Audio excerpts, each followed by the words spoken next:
জীবনের গল্প নিয়ে আমাদের ক্যামেরার সামনে দাঁড়িয়ে আছে এক অসহায় মেয়ে। তার কাছ থেকে জানতে চাই তার জীবনের গল্প।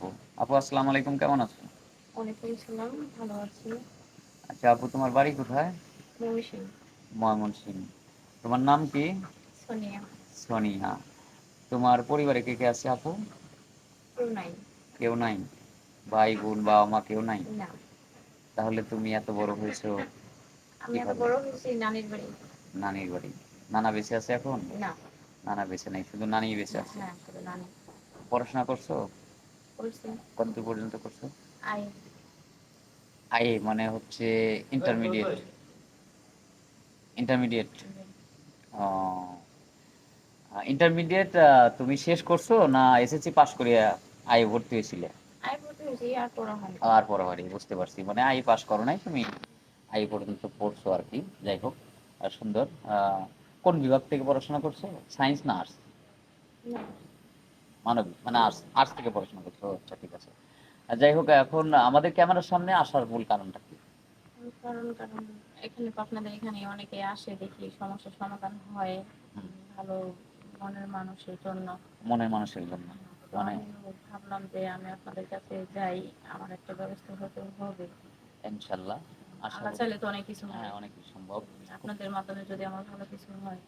খুব সুন্দর কথা বলছো, খুব ভালো লাগলো যে তুমি আল্লাহকে স্মরণ করছো। আসলে কেউ এ পর্যন্ত এখানে নিরাশ হয় নাই, ভালো মনের মানুষ আসছো, বিয়ে শাদী করবে। হ্যাঁ, আচ্ছা কেমন ছেলে মানে তোমার পছন্দ বা তোমার চয়েস? এটা আসলে মানে যেহেতু আমার কোনো ফ্যামিলি নাই, যে আমার দায়িত্ব নিবে বা ভালোভাবে রাখতে পারবে, ওনার কাছে তো যাইতে হবে। ওটা বয়স একটু বেশি হলেও সমস্যা নেই, বা বউ মারা গেছে, এমন আছে না প্রবাসীদের বউ চলে যায়, সমস্যা নেই। বউ মারা গেছে বা বউ অসুস্থ আছে, হুম। হ্যাঁ, বয়স 40 45, এটা না কোনো না, ম্যাটার না। সমস্যা নেই।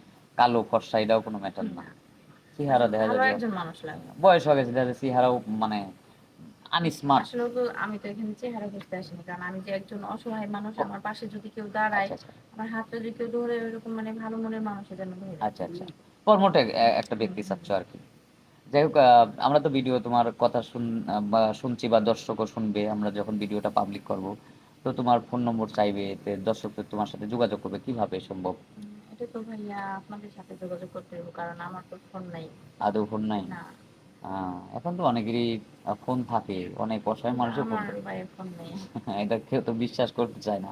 যাই হোক, বিশ্বাস করা না করা এটা আসলে সবারই ব্যক্তিগত মানুষের উপরে, ব্যাপার। হ্যাঁ। যেহেতু তোমার নাই, সত্য কথাটাই বলছো।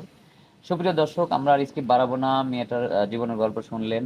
তার কোনো পার্সোনাল ফোন নাই, তার বাবা নাই, মা নাই, খুবই এতিম অসহায়। দেখেন, মানে মানুষ কতটা অসহায় হলে একজন এই ক্যামেরার সামনে এসে তার দুঃখের কথাগুলি বলে। মানে যখন পিঠ দেওয়ালে ঠেকে যায় তখনই কিন্তু এই কথাগুলি বলে, কারণ সে নিরুপায়।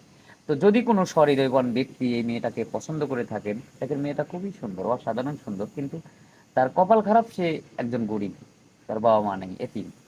তো যদি কারো পছন্দ হয়ে থাকে তাহলে আমাদের নম্বর দেওয়া থাকবে, আমাদের সাথে যোগাযোগ করবেন। কেউ অডিও অডিও কল দিবেন, ভিডিও কল দিবেন না। আর সেই সাথে সবারই শুভকামনা করে আমি শেষ করছি। আল্লাহ হাফেজ।